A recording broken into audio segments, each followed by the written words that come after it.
I need you to understand what just happened in the last 72 hours, because while you were scrolling through your feed, a seismic power shift took place between Washington and Ottawa, and it's going to hit American wallets harder than most people realize. Canada just told Trump no, not a polite, diplomatic no, a strategic, calculated billion-dollar pivot that's already reshaping North American energy markets as we speak. Here's what went down. Canada's natural gas exports to the United States have collapsed. I'm talking about a 40% drop in less than a year. Let me give you those numbers because they're staggering. January 2025, Canada was sending 9 billion cubic feet of natural gas per day south across the border. As of last Friday, that number hit 5.4 billion cubic feet per day. That's not a seasonal fluctuation. That's a strategic withdrawal from the American market. And here's where it gets wild.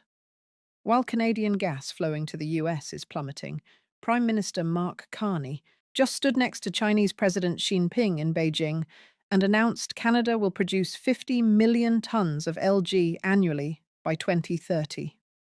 All of it, every single shipment, destined for Asian markets. Not one molecule coming to America. This isn't happening by accident. This is happening because Trump's tariff strategy just backfired in spectacular fashion.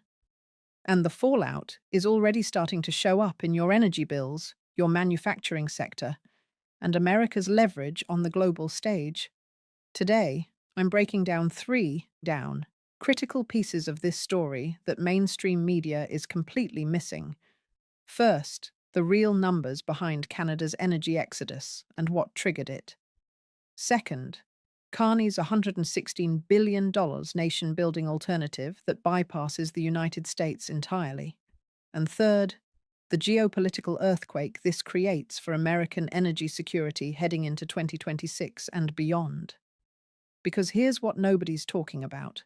When your most reliable energy partner, the country that supplies 60% of your foreign oil, and massive volumes of natural gas, decides they'd rather sell to Asia at higher prices. You don't get to negotiate from strength anymore. You're the one who needs them more than they need you. And that shift, that fundamental rebalancing of leverage, happened faster than anyone predicted. Let me show you exactly how we got here, and why this matters more than any headline is telling you. So let's go back to August 2025. Trump slaps 35% tariffs on most Canadian goods. The strategy seemed clear at the time. Use economic pressure to extract concessions from Canada on border security, trade terms, energy supply. Standard playbook. Except Carney didn't blink. Instead of capitulating, he announced something that should have set off alarm bells in Washington. Canada would deliberately cut US trade in half over the next decade. Most analysts dismissed it as rhetoric, political posturing, but Carney wasn't bluffing. He was already executing the plan. And the centerpiece of that plan was sitting on Canada's west coast, waiting to come online. LNG Canada, the cleanest LNG facility of its kind in the world, backed by Shell, Petronas, PetroChina, Mitsubishi, Korea Gas Corporation. This isn't some speculative project. This is operational infrastructure that started shipping its first major cargo to South Korea in early January 2026. A $40 billion investment over a decade in the making, and it changes everything about North American energy dynamics. Here's why this matters so much. Canadian producers now have an alternative market. Asian buyers are paying 30 to 40% more than North American prices for LG. The economics are brutal and simple. Why would Canada keep sending cheap gas to a customer who's threatening tariffs when they can ship it west and get premium prices from customers who aren't causing headaches? The data backs this up. Statistics. Canada reported total energy export value in October 2025 was down 12.4% year over year. Heavy crude exports, where Canada supplies 60% of all foreign oil to the United States, dropped in value by nearly 19%. This is happening in real time, not in some future scenario, right now. And Trump's response: radio silence on the energy implications. Because acknowledging this problem means admitting the tariff leverage isn't working the way he promised. It means explaining to American families why heating costs are climbing. It means answering questions from manufacturing CEOs about why natural gas prices are squeezing their profit margins. But here's where it gets complicated, because this isn't just about Canada pivoting to Asia. This is about the infrastructure that makes that pivot permanent. Coastal GasLink pipeline, 670 kilometers connecting Western Canada's gas fields directly to the Kadamat terminal. This infrastructure physically bypasses the traditional south-flowing pipelines that feed US markets. The gas literally flows west to Asia instead of south to America. And Carney didn't stop there. In November 2025, he announced a second trench of nation-building projects, 7 major projects combining with 5 announced in September, $116 billion in investment. Among them, the Kessie-Lissums LNG facility, Canada's second major LNG export terminal with capacity to export 12 million tons annually. Again, all destined for Asian markets. Now, what I'm about to show you changes the whole picture. Let me explain why the timing of all this is absolutely critical. Because right now, as Canada is pulling back its gas exports, American demand is accelerating, and that creates a perfect storm that's already showing up in price forecasts. The Energy Information Administration projects U.S. dry natural gas production will average 109.1 billion cubic feet per day in 2026. That sounds like a lot until you realize it's only a 1.3% increase from 2025. Compare that to the 4.3% annual increase we saw from 2024 levels. American production growth is slowing right when we need it most. Why does demand keep climbing? Data centers, AI computing, US LNG export terminals ramping up in Texas and Louisiana. These facilities need feedstock gas, and they're competing with domestic industrial users, power plants, and consumers for supply. When Canada pulls back 3.6 billion cubic feet per day of exports, that creates immediate upward pressure on prices. Henry Hub natural gas prices, the US benchmark, are forecast by EIA to average $3.90 per million BTU in 2026. That's up substantially from near $2 in 2024. Some forecasts are even higher, and a chunk of that price pressure is directly attributable to reduced Canadian imports. Now, here's what keeps me up at night about this situation. Natural gas heats 47% of American homes.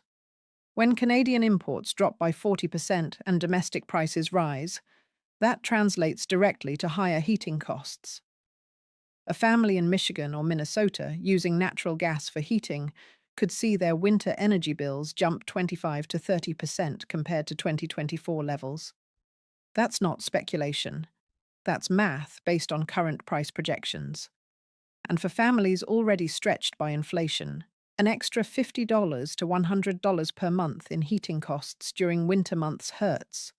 Real pain for real people that stems directly from this energy realignment. But the residential impact is just the beginning. Manufacturing gets hit even harder. Natural gas is a critical feedstock for chemicals, plastics, fertilizers, steel production. Companies with massive petrochemical complexes along the Gulf Coast rely on cheap natural gas. When prices double from $2 to $4 per million BTU, profit margins compress. Some facilities become uneconomical to operate. That leads to production cuts, reduced shifts, ultimately layoffs. Let me give you a real-world example. Think about a small metal fabrication shop in Ohio. Employs 35 people, uses natural gas for heating and manufacturing processes. The owner saw his natural gas cost double from 2024 to early 2026. His profit margin evaporated. He can't easily pass those costs to customers because larger competitors locked in older contracts. Now he faces a choice: cut staff, reduce hours, or close entirely. Multiply that story by thousands of small manufacturers across the Midwest and industrial Northeast. This isn't abstract economic theory. This is American workers and businesses getting squeezed because Trump's tariff strategy pushed Canada to find other customers. And those other customers are thrilled to step in. Japan, South Korea, they've been desperate for stable natural gas supplies ever since Russia weaponized energy against Europe. Canada showing up with massive LG capacity and reliable supply. That's exactly what Asian markets wanted. Long-term contracts are getting signed right now that lock in volumes for years. Which brings us to the geopolitical dimension. Because what Carney is doing goes beyond just economics. This is about reducing strategic dependence on an unpredictable American administration. And he's not subtle about it. In November 2025, Carney said explicitly, "We are realizing Canada's full potential as an energy superpower. These nation-building projects represent more than $116 billion in investment and will position Canada for long-term prosperity in global markets." Notice he said global markets, not North American markets. That's deliberate messaging, and it's working.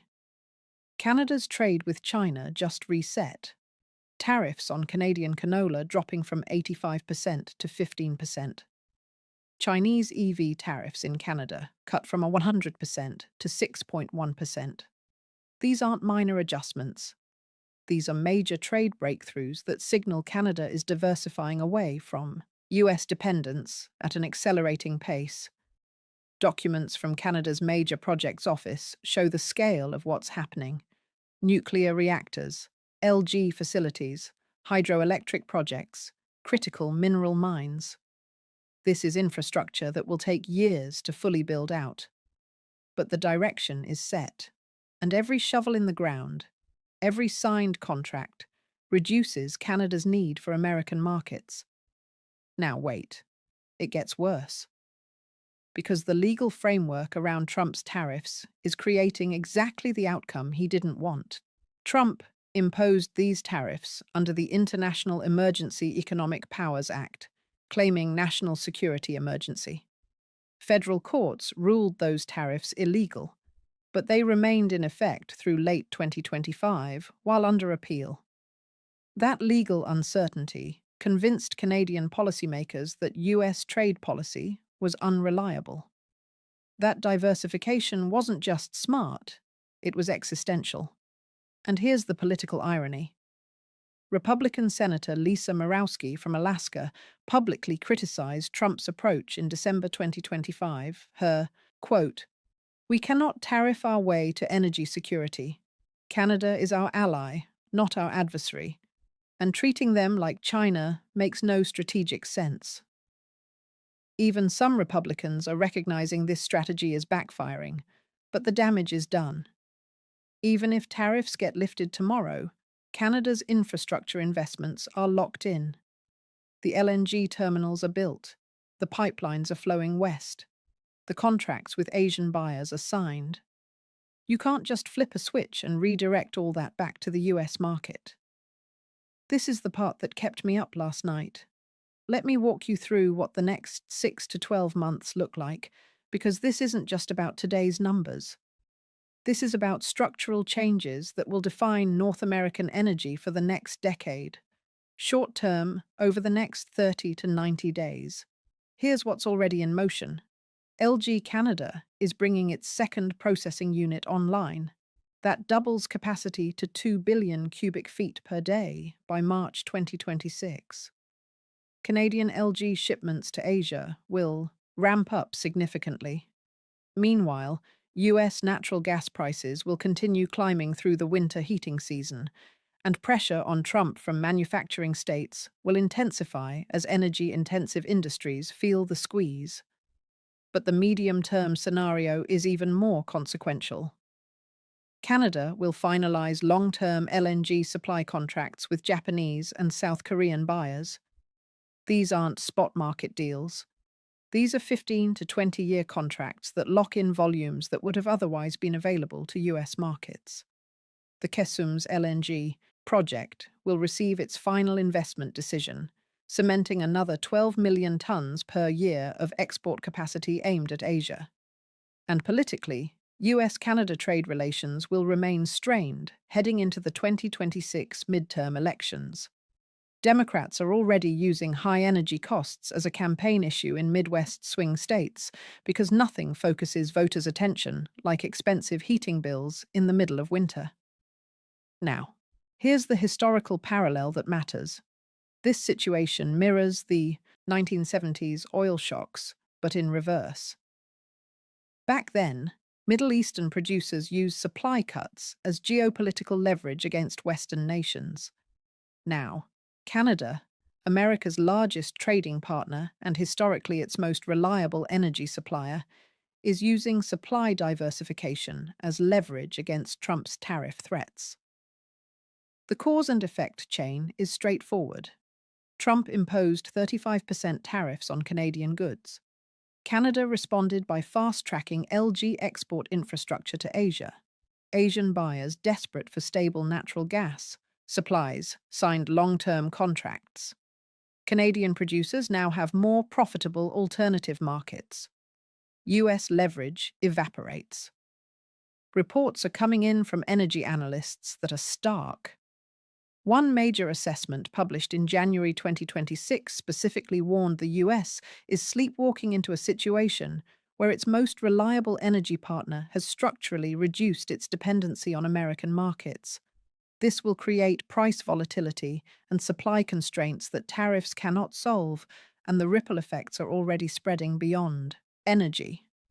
Governors in natural gas-consuming states, including Republican governors in Ohio and Pennsylvania, have privately expressed frustration to the White House that Trump's tariff strategy is backfiring in ways that hurt their constituents. When your own party state leaders are pushing back, that's a political problem. But here's what's really fascinating about Carney's strategy. He's not just building alternative markets, he's building them in a way that makes Canada more attractive to global capital. The Major Projects Office is streamlining approvals. British Columbia is accelerating permits for gas and oil projects. Quebec, which previously opposed energy infrastructure, is now saying it's open to these kinds of projects. This is a complete reversal of Canadian energy policy over the last decade. And it's happening because Trump's pressure created political consensus in Canada that diversification is essential. The threat forced Canada to actually fix some of its internal barriers to development. Sources are confirming that DOT's economic forecast for Canada expects business investment to rebound in the second half of 2026, driven by progress on these infrastructure projects. Canada's GDP growth is projected at 1.5% in 2026. But crucially, that growth is increasingly driven by non-US trade. Meanwhile, what's the US alternative? American LNG export capacity is growing, but those facilities need feedstock. And when Canadian gas that used to flow south is now flowing west, that creates competition for domestic supply. US natural gas producers benefit from higher prices, but US consumers and businesses pay more. The latest information shows Canada's share of exports to the US dropped to 67% as of October 2025, the lowest outside the pandemic. Canada isn't completely abandoning the US market, but the trend is clear, and every percentage point of trade that shifts away from the US represents lost leverage for future negotiations. Now here's the part nobody's talking about. The 2026 review of the Canada-United States-Mexico agreement is coming. Trump will want concessions, but what leverage does he actually have? Canada is actively proving it can reduce US dependence. Mexico is watching and learning.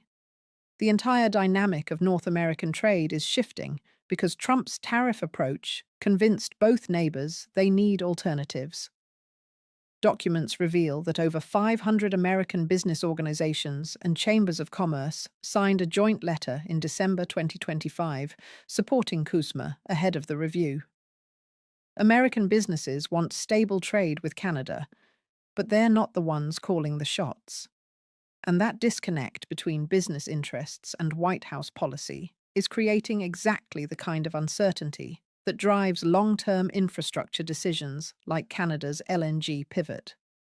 What we're learning is that Canada's strategy isn't just about energy, it's about resilience. Carney's government is betting that global instability and American unpredictability make diversification worth the investment. And based on what's happening with LG exports, that bet is paying off. Here's what I'm about to show you that changes everything about how we should think about this. Let me bring this all together, because the implications go far beyond energy prices and trade statistics. This is about fundamental shifts in how North America operates economically and strategically. First, let's talk about what this means for American energy security. For decades, the assumption was that Canada would always be there as a reliable, friendly supplier. That assumption is now broken. Not because Canada is hostile, but because Canada has options, and those options are more profitable and less politically complicated than dealing with an administration that threatens tariffs as negotiating leverage. The data is crystal clear. Canadian natural gas exports to the US have collapsed by 40% in less than a year. That's 3.6 billion cubic feet per day that used to reliably flow south.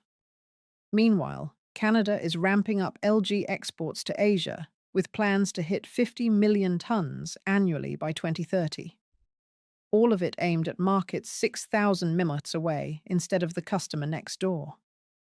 Trump's tariff strategy was supposed to extract concessions. Instead, it accelerated Canada's $116 billion infrastructure plan to permanently reduce dependence on American buyers. And the result is higher US energy costs, lost leverage, and a strategic defeat that will echo for years. Because here's the uncomfortable truth. When you weaponize trade against your closest ally and most reliable energy partner, don't be surprised when they find other customers. Customers willing to pay more and cause fewer headaches. Customers who sign long-term contracts instead of threatening tariffs every few months. And those customers, Japan, South Korea, China, they're not going anywhere. Asia's energy demand is growing. LG is replacing coal, and Canada is positioned to be a major supplier with some of the cleanest LG production in the world. That's a market opportunity worth hundreds of billions of dollars over the next 2 decades. Now, what does this mean for average Americans? Your heating bills are going up. Natural gas prices are forecast to keep climbing through 2026. Manufacturing jobs in energy-intensive industries are at risk as companies face higher costs. Small businesses that depend on affordable energy are getting squeezed. And politically, this becomes a campaign issue. Democrats will hammer Republicans on energy costs. Republicans will have to defend a tariff strategy that clearly didn't work as intended. Governors in swing states are already frustrated because their constituents are paying more. While Canada ships gas to Asia at premium prices, the expert consensus is converging on a stark assessment. Trump's leverage over Canada has fundamentally shifted, and not in America's favor. The traditional assumption that Canada needed US markets more than the US needed Canadian energy is being tested in real time. And so far, Canada is proving it has more options than Washington expected. But here's what's most interesting about where this goes from here. The 2026 COSMA review is mandatory. Trade talks are happening, and both sides know the landscape has changed. Canada is coming to the table with operational LNG terminals shipping to Asia, with trade deals signed with China, with infrastructure investments that reduce US dependency. What's Trump's counteroffer? More tariffs. That's what drove this situation in the first place. Threats to make Canada the 51st state. That's political theatre that only reinforces Canadian resolve to diversify. The actual negotiating position is weaker now than it was a year ago, and Canada knows it. Sources confirm that Carney's messaging has been consistent. Canada will maintain a status quo trade relationship with the US in 2026, while progress on government-backed infrastructure projects continues to accelerate diversification. That's not a negotiating posture that suggests Canada is desperate for concessions. Meanwhile, the economic data tells its own story. Canada's petroleum exports to non-US markets reached almost 10% in 2025, up from 3% over the past decade. LG exports went from 0 to 800 million cubic feet per day and are now shipping to Asian markets. These aren't projections.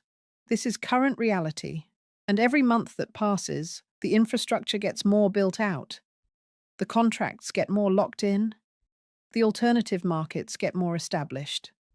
Time is not on America's side in this situation. So where does this leave us? The United States still has enormous energy resources. American LG export capacity is growing. Domestic production remains strong. But the assumption that we could always count on cheap Canadian gas as a backstop is gone. That changes planning for power plants, chemical facilities, industrial users. It also changes the geopolitical calculation. Energy security isn't just about having resources, it's about having reliable supply chains. When your biggest supplier decides they'd rather sell elsewhere, that's a strategic vulnerability. And adversaries are watching how this plays out. Because if Trump's tariff approach convinced Canada to pivot away, what message does that send to other US allies? Japan, South Korea, Germany, they're all taking notes.